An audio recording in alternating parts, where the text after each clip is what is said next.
Hey, Champion Nation. My name is Kayshawn Cooper, and I am the host of the Champion Nation podcast.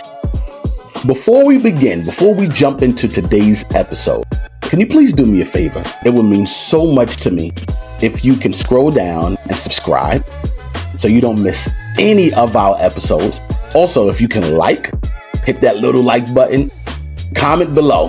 Your comments mean so much to me and our other viewers and listeners. Now let's jump into today's episode.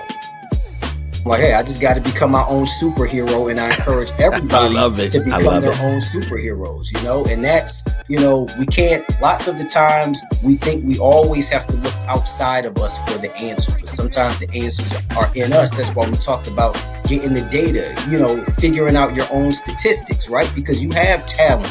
You have gifts, you're not here just to exist, but most people, don't have a sense of direction because they don't understand their purpose.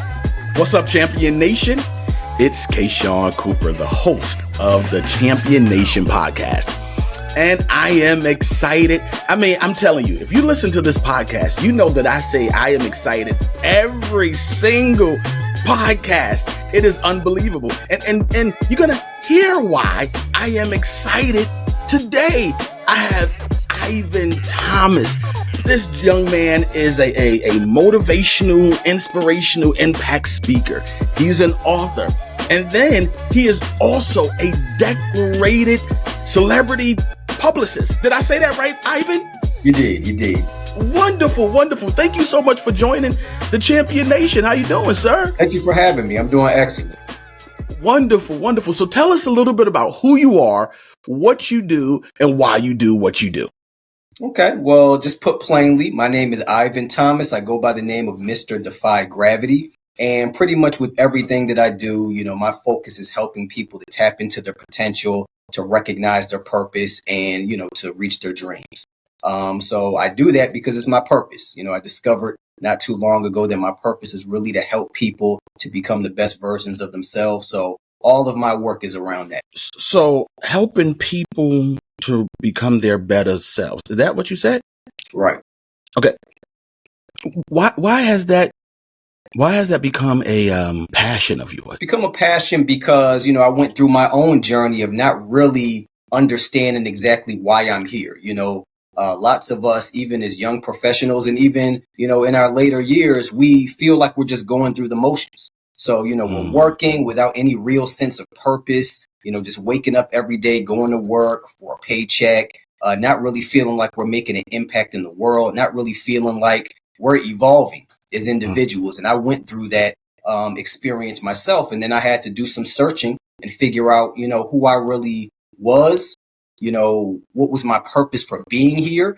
And, that's what allowed me to live a more fulfilling life and to really make an impact and to just see things really moving in the direction that I hope for them to move in my life.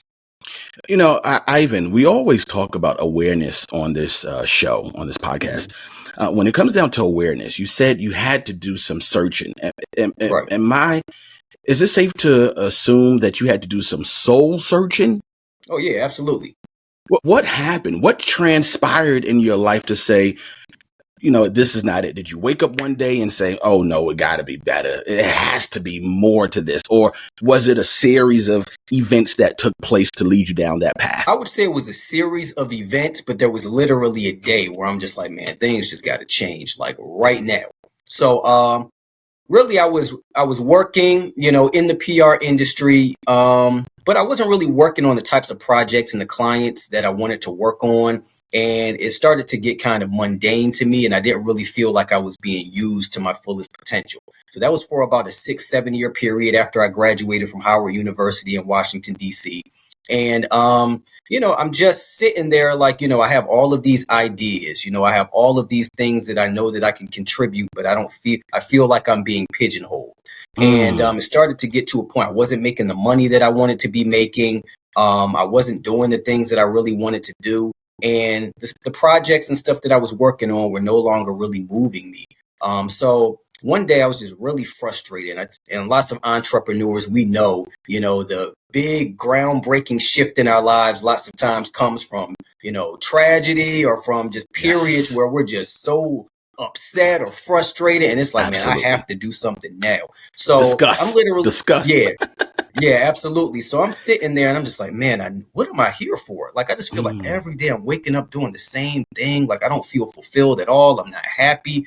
And, I used to kind of have more of a victim type of mentality where I'm like, if this didn't happen or if this person didn't do this, I'd be here or I'd be happy or I'd be making this much money. So it got to a point, though, where I'm just like, you know what? You're in your late 20s now, getting close to being 30 years old, man. Like when you're 35, 40 years old, complaining about what you didn't accomplish in your life, your parents ain't going to take accountability for it. Your last boss isn't going to take accountability for it. It's like, man, you're a grown man. You got to pull yourself up by your bootstraps. You got to figure it out. And you have to make your life what you want it to be. It's not anybody else's responsibility. So at that point, I'm like, I gotta make a change, man. So I just started diving into motivation and development books and business books, things of that nature. So I'm watching Eric Thomas, I'm watching Grant Cardone, I'm watching Tony Robbins, anybody, The Rock, Floyd Mayweather, Yes. Michael Jordan, anybody who is just great or personified greatness at what they're doing, right? Watch President Barack Obama speak, and I'll get into that a little bit later. But, I'm just watching all of these people. And like Eric Thomas was just motivating me. Grant Cardone was motivating. Like, hey, no excuses. Get out there. Make it happen. Like, you have what it takes.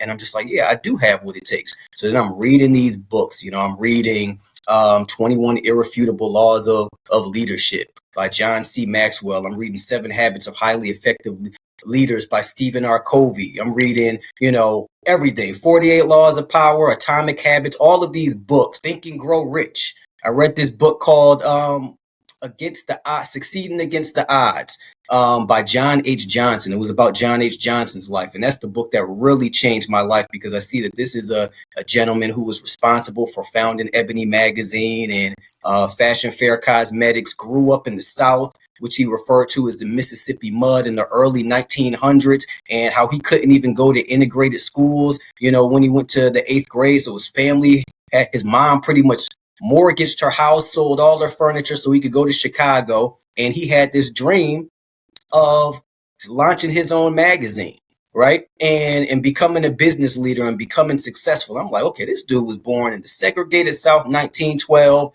became one of the richest people in America at one point. And I'm sitting here making excuses, thinking about how hard my life is and what I can accomplish and all of these things. So that book actually was the book that really changed my life, Succeeding Against the Odds by John H. Johnson. And then from there, I'm just reading all of these other books and just trying to put it together. I didn't have all the answers. I didn't know what my purpose was at that time, but I knew there was something in me that I hadn't tapped into, and I knew that I had potential. And one thing that I did know was that God didn't place me on this planet just to merely exist. Like, I'm here to serve. I'm here to contribute something of value to the world. So that was kind of the shift, just a period of frustration, just feeling like I was just wading water continuously, and I just knew I needed to change. You keep, I mean, first of all, you got me fired up over here through the airwaves. You got me fired up, but you kept saying, I know there's more, or I knew. How? Like, how did this knowingness become? Where did it come from? What was it birthed from? Because you didn't say, well, I believe I'm good. I believe. No, it was a surefire, defiant answer, or definitive answer, where you said, I know. Where did that knowingness come from? Well, you just know, like, there's times, like, I would say that I was just an average, mediocre person as far as how I approached life. But there were glimpses of brilliance, whether it was at school and, me being at the top 97th percentile in science and reading and things of that nature, or in basketball or football, where when my back was really against the wall, when my coach had to get on me, and it's like, I'm getting yelled at and I didn't like to be showing up. Like, when my back was against the wall, I always came through. Like, my performance level always elevated. So I noticed that I was able to rise to the challenge, but I wasn't doing it consistently in life. I was a student where during the parent-teacher conferences, my parents would come and the teacher would say, man, Ivan is just so smart. If only he did this, he could do this. I was the same way. Same way. So, yeah, it was always just talking about the potential, right? Mm-hmm. And I Mm-hmm. started to despise the word potential because it meant that I was capable of doing something, but I wasn't actually doing it. So Wow. that's kind of where that switch went. I'm like, I'm tired of having potential. I'm tired of hearing that you've got it, but you're not there yet. You know what I'm saying? And it's like always something that I was in pursuit of that I was never able to get. And I just knew Ooh. that because there were areas, I was still somebody who needed to work on my confidence as far as being a professional and really just presenting the best of myself to the world. But, there's periods in your life where you see like, hey, I exhibited some greatness there. I know it's in me. Now I just got to find a way to tap into it on a more consistent basis. So it sounds like you had a Rolodex of successes and Right. you went back to that.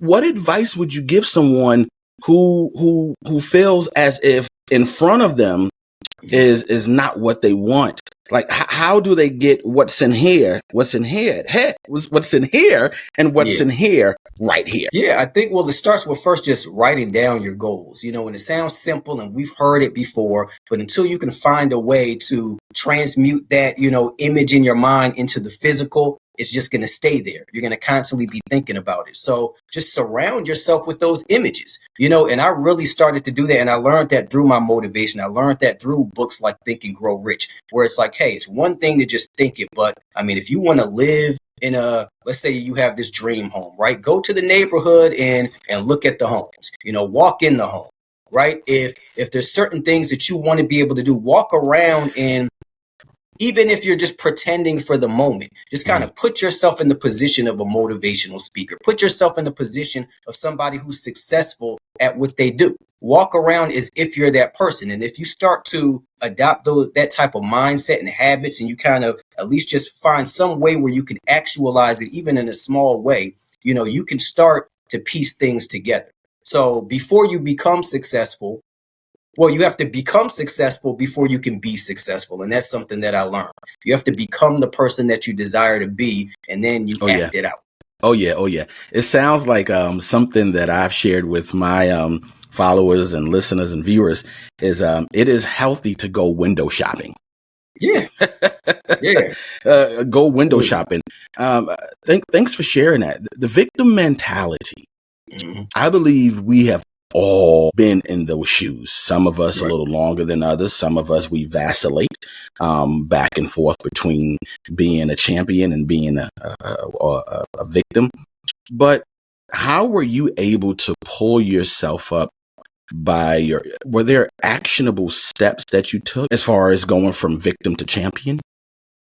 Yeah, so the actionable steps, like I mentioned, was just acquiring information, just educating myself. Lots of times we lack confidence just because we're ignorant or we don't know certain things, right? So if you're not, if I want to be a business person, but I don't know business, I'm going to be standing up there looking like I don't know what I'm talking about. So I noticed that people who were confident, commanding stages or whatever they were doing is because they had command and authority of the information, in the subject matter. So they felt, hey, I know this like the back of my hand, it's nothing. So the first step was just me, learning my data, and I tell guys all the time, like, we can argue about Jordan and LeBron all day. We know the stats since MJ came in the league and all of these things, right? But we don't know the stats of ourselves. So I'm like, we have to take inventory on ourselves, and we have to sit back and be like, hey, like, what are my strong suits? What are my weaknesses? Where do I, succeed the most? Or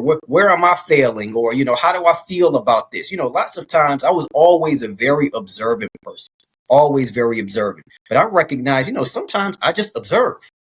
And it's like, I don't analyze what I've observed. Like, what do you think about what you just observed? Like, don't just observe, like take in what you observed, analyze it, and develop some thoughts or some type of opinion around it. So sometimes I would just be going through life, just seeing things and not even making anything of it. So I recognize everything that I see, just kind of, make it meaningful. So, and that helps you to Yes. build your knowledge base about your experiences and people and things. And that's something that I noticed that I had to do as well. Wow. So you mentioned sports. I love Right. bringing sports into motivation or Oh, bringing. yeah, me too. There are so many metaphors we could use for Yeah. sports and life. They almost Yeah. they almost work in parallel universes, right? Right. Right. So I'm a big football guy, and we talk stats all day. Who's the top 3 quarterbacks right now in the league? We got Lamar, we got this, we got that, and then we start. Lamar never won the championship. Then you start bringing up the stats. Right.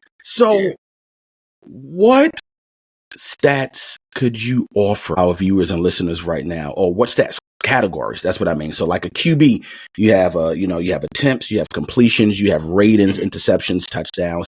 What stat categories can you suggest that people create to help them track their stats?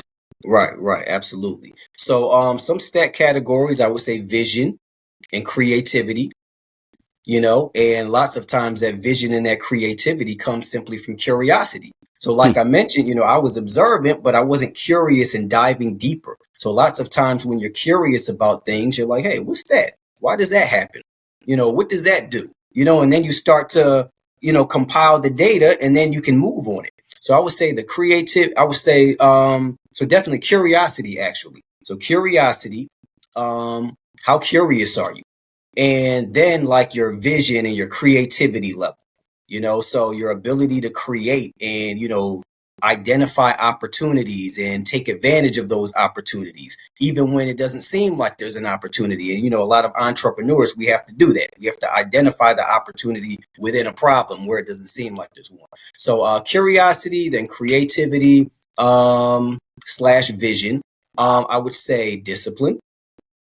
And I would also say leadership. So I would say like those are some of the main ones. Yeah, I like that. I like the creativity and leadership one. No, actually, I like them all, but my favorite is discipline. Okay. And then maybe even faith. I'd throw faith in there too. I got it. Would you suggest that individuals put like a check or minus in those categories? Like what metric system would they use there? Do they Yeah. put go ahead. I'm sorry. I would probably do like a 1 to 10, with 1 being the lowest, 10 being the highest. And I think a lot of people will find themselves, the average person will probably find themselves around 5 or 6 or something like that. But it's like, how do you get yourself up to 7, 8, 9, right? Or, some people might be at a 4. How do you get yourself at least to like a 6 or a 7? Right. So, everything's not going to become our strong suit. We know that, right? Everybody has weaknesses or things that can be perceived as weaknesses or strengths. But how do you strengthen the weaknesses, or how do you take your strengths even to a higher level to where you can excel in those areas? So that's probably what I would do. Yeah, I like that. How do you strengthen the weaknesses, and also how do you strengthen the strengths? Right. Because that's when we become a fish in the water. You are a successful entrepreneur. Your journey as an entrepreneur has been quite inspiring, to say the least. Thank you. If you don't mind, you're welcome. And you seem fairly young. But yeah, I had a guy on here. He's from the UK, and he had like the same, like the younger baby face. And then when he shared his age, I said, "Oh no, you're not that young."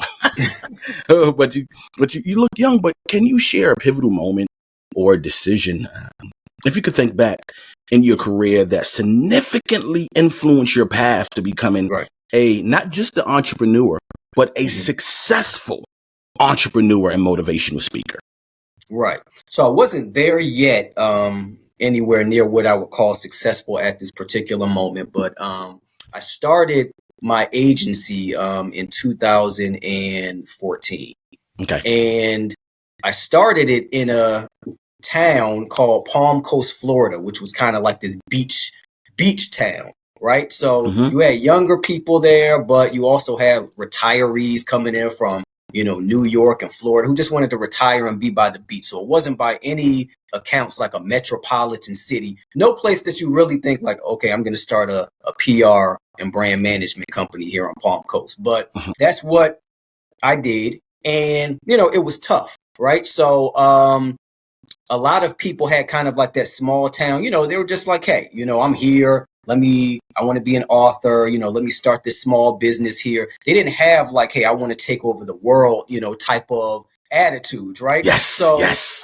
but hey, I had to work with what was there, right? So There I you go. started my company, and, I'm just meeting people, this person who wants to be an author, this person who wants to start some spoken word thing, at this venue, every Tuesday or something like that. An older gentleman who was in the music industry and organized concerts back in the day, who was looking to get back into that, and he's like 70 years old.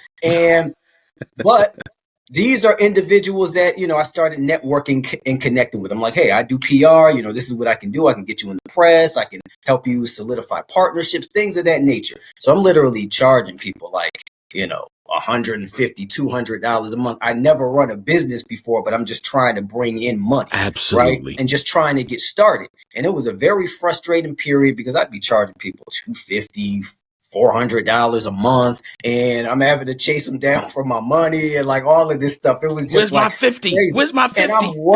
And I'm working like crazy all day, every day, working, literally making like $1,200 a month, right?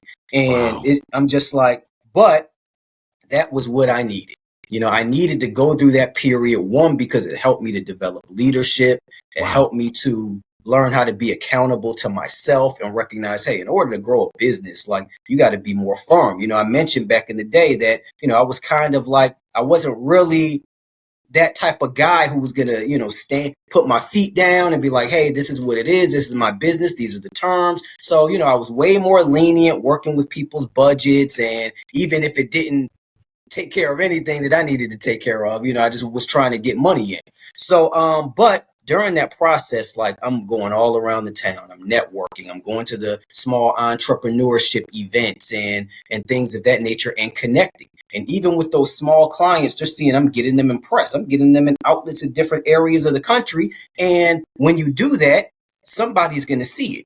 Right. Wow. So somebody from a different state will be, hey, I see you do PR. So they're calling me from Baltimore, a gospel music artist calling me from Baltimore to do PR with them, or somebody in Washington, D.C., or a business owner in Jacksonville or something like that. They start reaching out, and gradually, I'm starting to see how this can work. I still wasn't making a lot of money, but that's one of the key moments. Another one, in that same town, I noticed that, we went to this entrepreneur meeting where everybody's standing around, these small business owners, and they're introducing themselves, and they get in front of everybody and they talk for a little bit about who they are, what they do. And when they called me, I noticed a rush go through my body. My heart started racing a little bit, and I start breathing fast. And I'm like, dang, I'm nervous. And here I am at this point. I'm, about 30 years old. So, that lets you know how old I am. So yeah, when you said that, I'm like, oh, I'm way off. So, but my heart is like racing, and it took me back to school. It took me back to college. It took me back to high school and before, where I just was nervous. I had stage fright, right? So even I could be perfectly calm, and then as soon as I know I'm next to go up there and give my presentation, I start breathing fast, sweaty palms, and just getting nervous. So at that entrepreneur meeting, I'm like, man, I have to do something about this, especially if I'm going to be in PR. It's public relations. I got to be out networking. I got to be speaking on behalf of myself and on behalf of my clients. Like, I can't be nervous all the time. Like, I don't want to be nervous. I want to be somebody who's confident, who can speak in front of crowds and things of that nature. So it was at that point right there, back in 2014, where I knew I had to do something different to build up my confidence and just be a better, a person that can be perceived as a leader, because I knew that was going to help people to take me more seriously in my business. So from there, I just started like hunting for places to speak. It could be a small business event at the library. I called Bethune-Cookman University, was about 30 minutes down the road from Palm Coast in Daytona Beach, Florida. I called them. I went to speak, a couple of times at their school to, their PR classes. And then they had an entrepreneurship conference. I started going there and just speaking and just working on myself, and learning how to speak in front of people. So it started off maybe like 17 people in the class. Then I'm speaking in the auditorium in front of 70 people. And then I started to grow my comfort level. So that taught me a very important lesson about learning how to remove myself from my comfort zone and to force myself out of my comfort zone and to force me to do what I needed to do. And I would say that that's one of the biggest lessons. And that's why I can speak now in front of people because, of taking those steps. Wow. Man, listen, we're going to have to continue this conversation. This is I'm talking about offline. Okay, yeah, cool. Man, you got me fired up. And I'm assuming that speaking all over the place, that led you to becoming an author. Is that correct? How did that happen? It kind of led me, but actually it's actually the opposite. Now I wrote okay. my book in 2020 and I had been doing some speaking engagements, but for me to really decide like, hey, this is what I want to be doing, speaking and educating and empowering people. So I wrote the book during COVID-19. The first wave of COVID-19. And by this time, I'm already up here in the Atlanta area. Things are moving and things of that nature. So, maybe if you want to go into that, how that transition happened, we can do it. But yeah, I'm up here. It's COVID-19. I'm sitting here seeing, just how people are trying to navigate this thing, right? Mm-hmm. It's something we've never seen before. It harkens back to the recession back in 2008 or, around that period where it's just like, man, like we've never seen anything like this. Like, what are we going to do? So I'm seeing friends and family getting furloughed, laid off from their jobs, people who are entrepreneurs or speakers where they need to be out interfacing with people being forced and confined in their homes. If you have kids like I do, they're at home, you're having to do virtual learning and all of those things. It was just a crazy period. And I'm like, you know what? Like, number one, I have to, pivot, in my business and do some things different. But as I'm pivoting, I'm noticing that there's people who are really struggling, right? And I feel like this is the time to like draw a lesson from this. And, maybe I can use this to help people. So during that period, I just I was at the house like everybody else, quarantined. And I'm just writing this book that I had on my mind. I always told myself I wanted to be an author. And, again, just going back to times where I just felt like there were things that I should have been doing or could have been doing and I wasn't doing it. I had made up my mind that anything that I say that I'm going to do, the first person I need to keep a promise to is myself. I said I want to be an author. This is my time. Let me sit my butt down here and write this book. So I sat down and I'm writing and I had written some pages probably like a year ago because I wanted to write a book. But the name, Defy Gravity, all of this stuff came to me during that period. Like if I wrote the book at any other time, it would never amount to the book that it is now. And I'm not acting like I'm the greatest author, but everybody who reads my book is like, you wrote that? Like, that is crazy. Like, that's like consistent with some of the, like these top books out here. Like, you really killing it. But they can tell I wrote it because of the experiences and the things that are involved in the book. They're like, wow, you really? I'm like, I sat down and I wrote that book word for word. Congratulations, during COVID-19. Thank you. And I tell you, man, like I'm very proud of that because one, I was writing to myself as well. And I'm getting motivated and inspired all over again as I'm writing the book. But it was just the name came to me, Defy Gravity.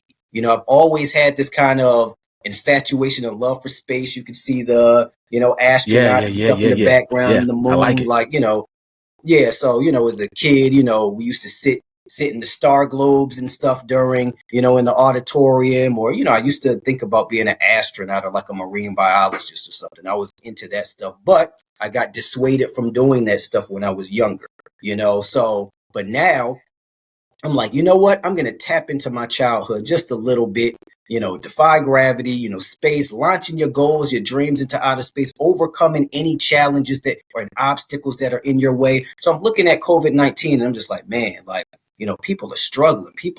Some people are giving up. Some people are like, hey, I can't run my business anymore. Or, I lost my job and they're stressed out. And I'm like, you know what? There's two different types of people during this moment. Okay. There's people who are going to succumb to the circumstances. They're going to give up. They're going to be distraught. And there's people out there who see this as an opportunity. They're like, while everybody else is whining and complaining, I'm going to make a killing during COVID-19. And Absolutely. I was around people like that. And I'm like, you know what? Yeah, there are certain people like that, and I'm not like that. I started my credit repair business during COVID-19 at the same period when I wrote my book. And that's the period that really sparked the public speaking, like on the level that I'm doing it now, where it's like I'm really seeking, I'm getting requests for me to come and speak, things of that nature, because of the book that I wrote, which is just about, tapping into your gifts, discovering your purpose, and overcoming, adopting a success mindset, overcoming the self-doubt, all of the things that I used to deal with when I was younger, and seizing the moment, overcoming any challenges, any obstacles, not making any excuses, so that you can become the best version of yourself and launch into your ultimate level of personal and professional greatness. So when that name Defy Gravity came to me, I'm like, Defy Gravity platform, that's the speaking, that's everything that I'm supposed to be doing. Because one, that encapsulates my journey, it encapsulates what I want to do. I want to bring value to people. I want to help people to reach their goals, all of that stuff. So everything that I do from this point on is going to revolve around that. I guess So that's why how you have speaking really kicked off. Yeah. and thanks for sharing that. I guess that's how you got the name, Mr. Defy Gravity. Right. Yeah. So I'm like, hey, I just got to become my own superhero. And I encourage I everybody love it. to I become love their it. own superheroes, and that's, we can't, lots of the times we think we always have to look outside of us for the answers, but sometimes the answers are in us. That's why we talked about getting the data, figuring out your own statistics, right? Because you have talent, you have gifts. You're not here just to exist, but most people, don't have a sense of direction because they don't understand their purpose. They don't know why they're here, so they're just going through the motions like I used to be doing and not getting any fulfillment out of life, not feeling that they're making an impact, not really enjoying anything, just working to pay bills or working because they have a job, even if they are making good money, and just not doing what they want to do. And, I'm trying to help people to do away with that. The thing about gravity, I'm a science geek, right? I love science. And It sounds like you love math. No, crazy thing is I don't. But you just had scored good It's like grades in math. I love science. I love science until I recognized how intertwined math had to be in it. I know. I love earth science, man. I really do. Okay. I love, chemistry, biology. I love earth science. Yeah. But the thing about science, and you talked about defying gravity, to drop some, what they say, what goes up must come down. What's come, must come down. The thing is, the law of gravity. Airplanes have learned, or anything that flies have learned how to work with the law of gravity. The thing is, to defy gravity, you have to put in so much effort to go up. It's easy to flow and go with the flow of gravity, but to go against it, to defy it.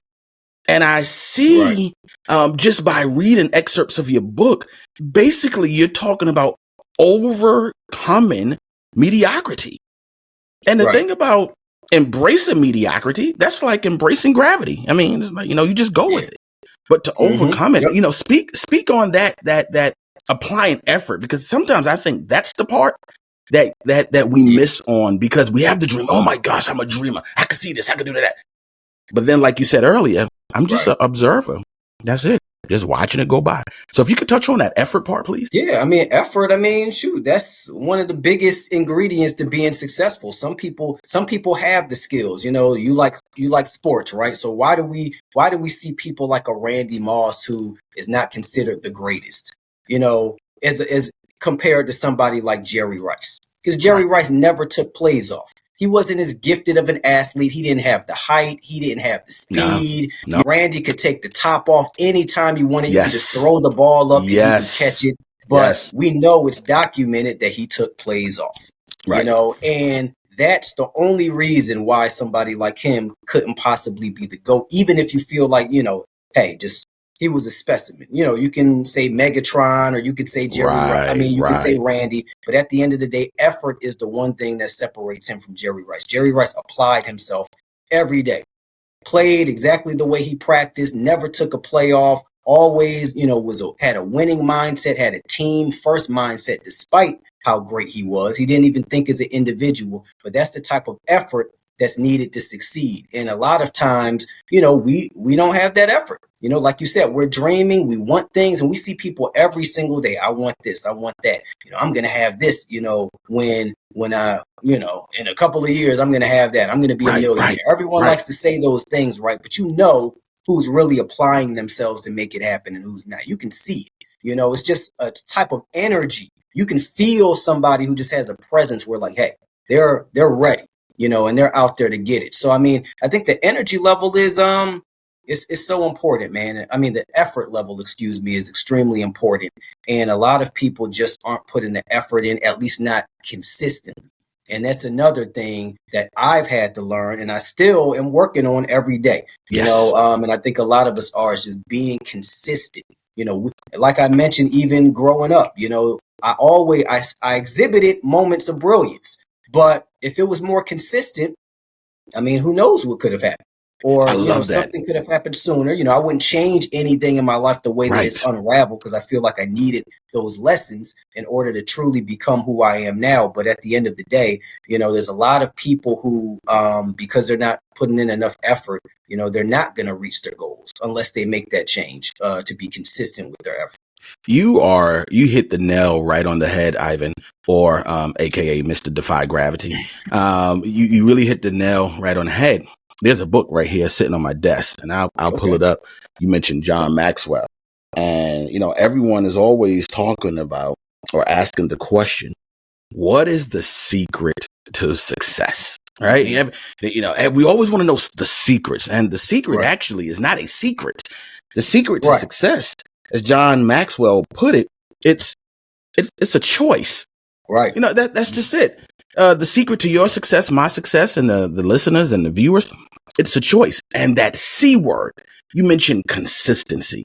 When the year began, and just like everyone else, you sit down, you're trying to figure out what your year is going to look like. You try to go window shopping or visualize and write down some goals. But what was a little different for me this year, only one word popped up in my head. Only one word. And that word was consistency. Mm-hmm. That's it. Consistency is a game changer. Do you have an example in your life where you were just dogged, you were on it, you didn't let up for nothing, you were relentless about your focus? Do you have an example of that? Yeah, absolutely. So that would be when I first moved to the Atlanta area about 7 years ago. And I didn't know anybody up here. I had a cousin who was like, hey, cuz, you need to come up here, to Atlanta. This would be a great market for you because of everything that was taking place in the area, from entertainment to entrepreneurship to the film industry, really bustling. All of those things were perfect for my type of company. So I came up here, didn't really know anybody. Right. And my mother-in-law actually, had moved up here, with her husband, and, they were in the area, actually in Gwinnett County. And so that's really my first time coming up here. But I'm like, you know what? I'm going to make the move. I was newly married, came up here, and I'm like, hey, this is what we're going to do. We're going to come up here. I see the opportunities that are there. So from the moment that I stepped foot here, I was networking with everybody. I'm meeting program directors at the radio stations. I'm going to events with the mayor. I'm, reaching out to all of the media outlets, meeting with the editors, trying to just connect with any and everybody. There was a music artist. He's a multi-platinum producer, who I met a couple of years ago at like a Get Out to Vote march in Alabama. And I knew that he was up here. And so I went to the same conference that I met him at.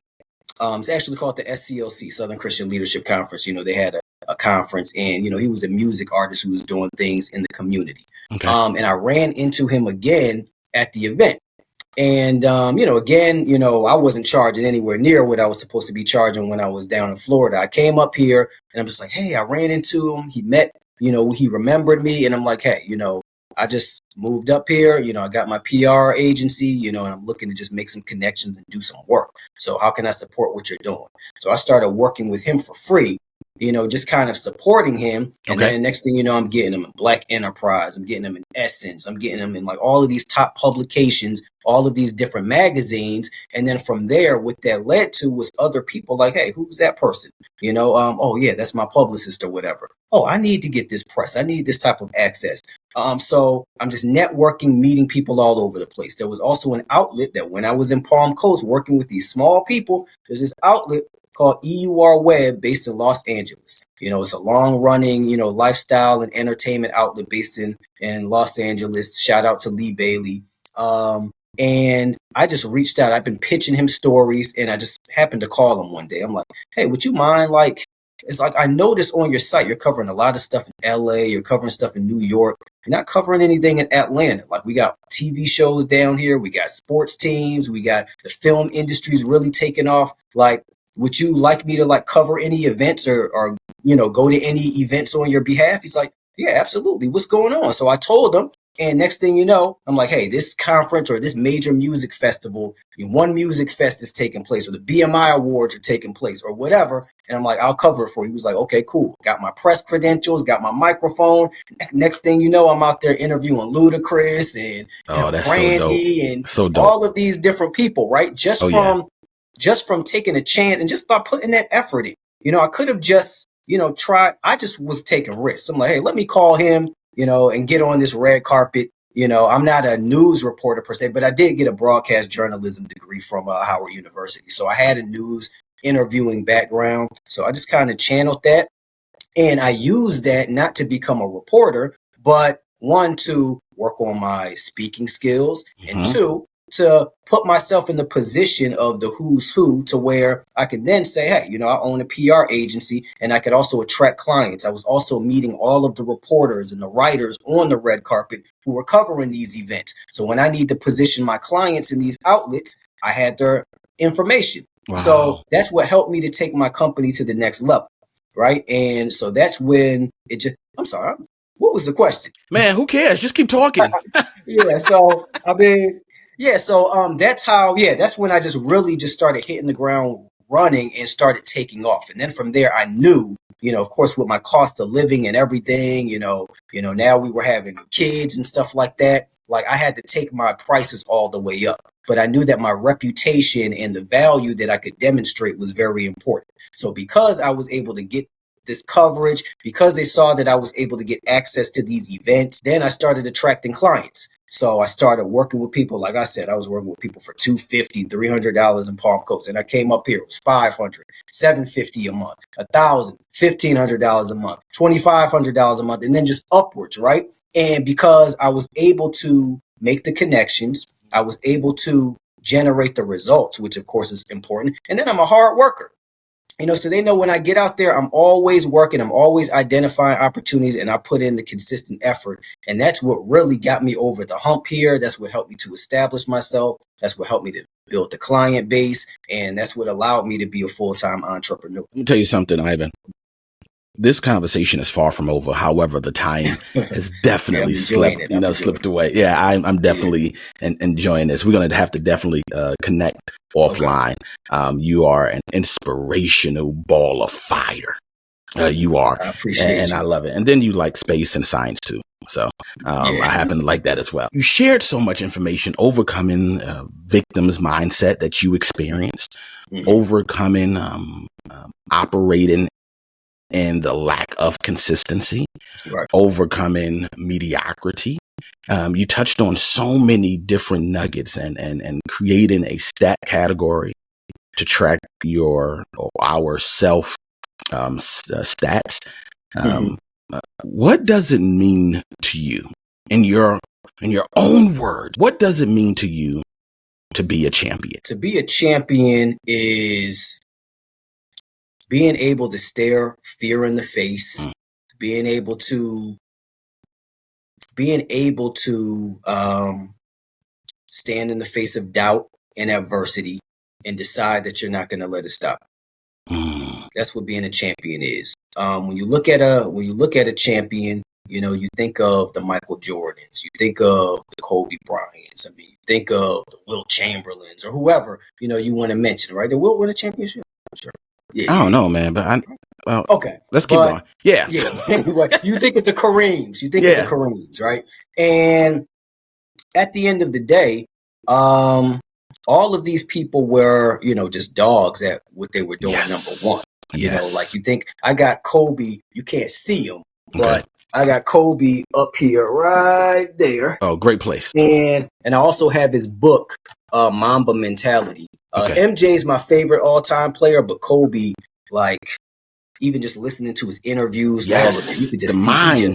He just had it, like the mindset of Kobe Bryant. And I'm just like, man, people can just tap into just an ounce of that, they could be successful in their lives. But yeah, I think of that, just being a dog and just recognizing that we're all people. You'd be amazed how afraid people are of people. Like, it's like, this person's not God. Go for the opportunity. You know what I'm saying? Like, at the end of the day, you just have to have the desire. You have to be consistent. You have to be disciplined, and you have to be willing to remove yourself from your comfort zone. Absolutely. So even when people give somebody like Kobe their props, they'll be like, man, like I came in the gym and I'm thinking I'm early. I'm coming in at 5:00 in the morning. Kobe's already shooting. Right. And then he's the last person to leave. So then I can't remember who it was, but he was like, then Kobe said, you know what?